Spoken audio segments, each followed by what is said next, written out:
Bonjour Nathalie.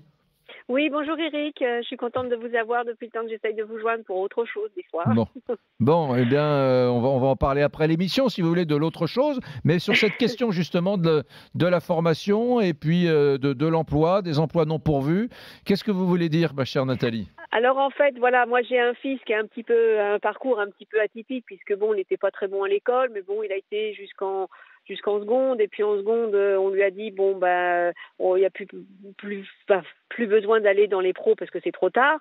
Donc il a décidé de faire éducateur sportif. Hmm. Donc de là, bon bah il est sorti de première, donc il a été en seconde, la première, et en sortie de première, on l'a sorti de l'école en milieu d'année. Et puis là, on a commencé effectivement à chercher des formations pour faire le BPGEPS. Hmm. Donc Le quoi, le BPGEPS, des Qu'est-ce que... brevets d'éducateurs sportifs. D'accord. Voilà. Et en fait, on a trouvé des écoles à 8 000 euros. Donc, on est allé à Pôle emploi, à Mission locale. Ah ben non, ils n'ont pas financé. Donc, s'il y a papa, maman derrière qui ne sont pas là, le gamin, il peut pas rentrer dans ce genre d'école. Donc, on a financé. Il a raté Vous avez 2 sorti, vous UC, avez sorti combien de la poche, là? 8 000 euros. Ah oui. 8 000 Ouais. euros, sur un an. Et donc, manque de peau, le jour de son examen, il a raté c'est des épreuves sur 4 UC, il en a raté 2 sur 4.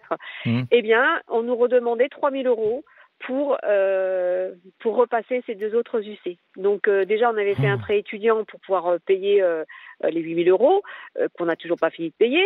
Et donc là, les 3 000 euros, c'était pas possible de les redonner pour qu'ils continuent ces 2 UC. Hmm. Bref, on a abandonné puisqu'on n'avait pas les moyens de redonner les 3 000 euros, sachant qu'on avait déjà les 8 000 euros à rembourser en prêt étudiant.